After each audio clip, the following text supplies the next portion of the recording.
Saudara yang dikasihi Tuhan, baru saja berlangsung rapat negara-negara yang bergabung dalam G20 ataupun G20.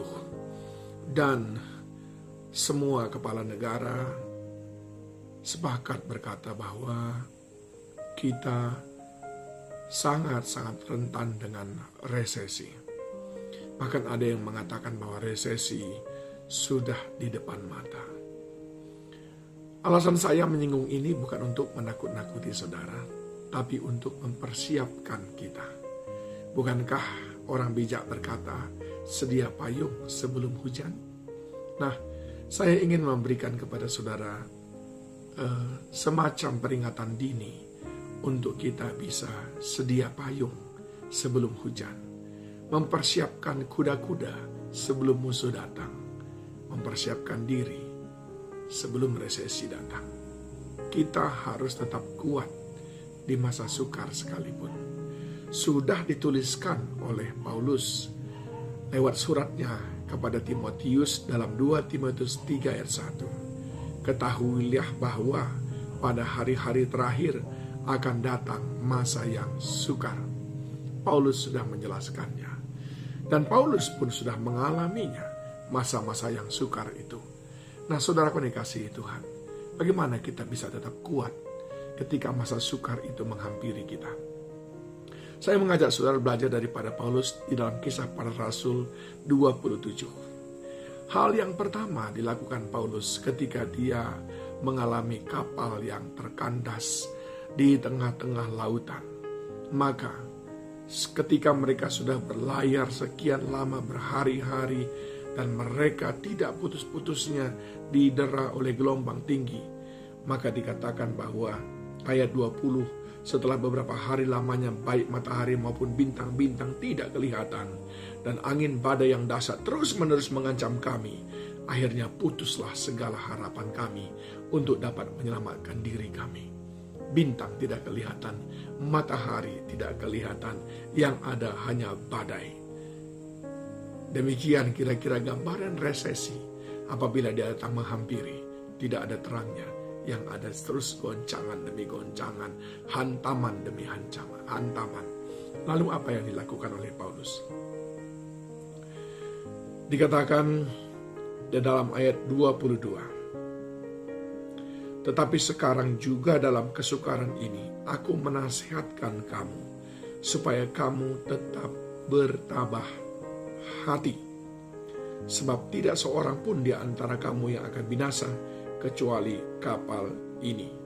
Nasihat yang sama dia ulangi lagi dalam ayat yang ke-25. Sebab itu, tabahkanlah hatimu. Ini hal yang pertama yang perlu kita miliki. Dalam berbagai macam kesulitan itu, tabahkan hati saudara. Apa artinya tabah hati itu, saudaraku? Tidak mengeluh, tidak bersungut-sungut, dan juga tidak kehilangan pengharapan. Tidak saling menyalahkan. Terima semuanya dengan hati yang bersyukur. Itulah orang yang tabah hati. Mungkinkah saudara sekarang sedang dalam kesukaran? Mungkinkah sekarang sedang ada resesi dalam kehidupan saudara? Pertama, tabahkan hatimu. Sebab engkau tahu, dalam segala hal Allah turut bekerja untuk mendatangkan kebaikan, termasuk pada resesi, kesulitan, tantangan, persoalan yang sedang kau hadapi. Yang kedua, Paulus menasihatkan apa, saudaraku? Ayat 22. Tetapi sekarang juga dalam kesukaran ini aku menasihatkan kamu supaya kamu tetap bertabah hati. Lalu 23. Karena tadi malam seorang malaikat dari Allah, yaitu dari Allah yang aku sembah sebagai miliknya, berdiri di sisiku.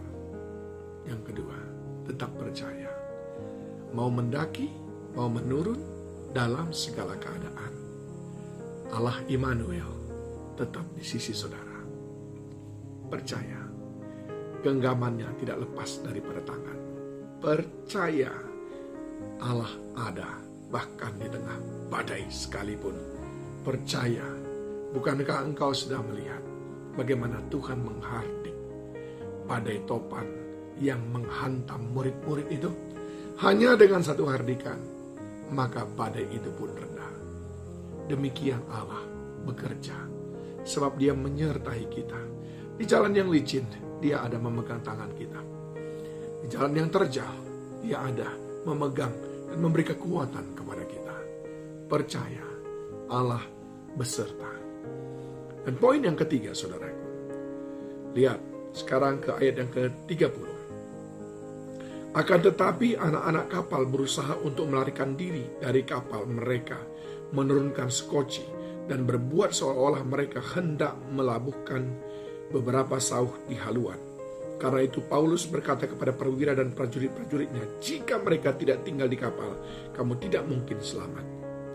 Lalu prajurit-prajurit itu memotong tali sekoci dan membiarkannya hanyut. Saudaraku yang dikasihi Tuhan, dalam masa kesulitan akan ada selalu pecundang. Akan ada selalu orang mencoba menyelamatkan diri sendiri. Bahkan tidak segan-segan dengan mencelakakan orang lain. Jadi saudara, waspada kepada orang pecundang. Jangan terpengaruh dengan mereka. Pada masa sukar, masa resesi akan ada orang-orang yang menghalalkan semua cara. Justru di situ sering sekali tumbuh subur. Oh, ada ajakan. Ini cara cepat untuk dapat uang. Ini cara cepat untuk kaya dan seterusnya, saudaraku. Waspada. Waspada dengan mereka para pecundang. Waspada dengan mereka yang tidak setia di jalan Tuhan. Waspada dengan mereka yang menawarkan sesuatu yang sebetulnya sama sekali tidak mengandung kebenaran. Saya berdoa dalam masa resesi sekalipun, saudara tetap menjunjung tinggi kebenaran. Dan yang keempat, saudaraku, ayat yang ke-37.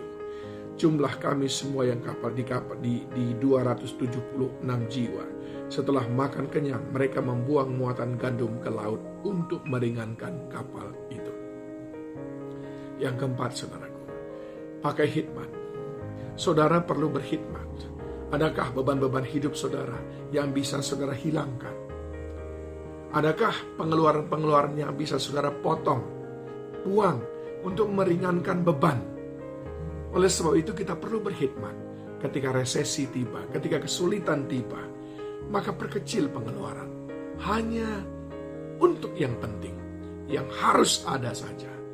Itu mestinya yang kita fokuskan. 4 hal untuk kita bisa tetap kuat di masa sukar sekalipun. Yang pertama, tetap tabah.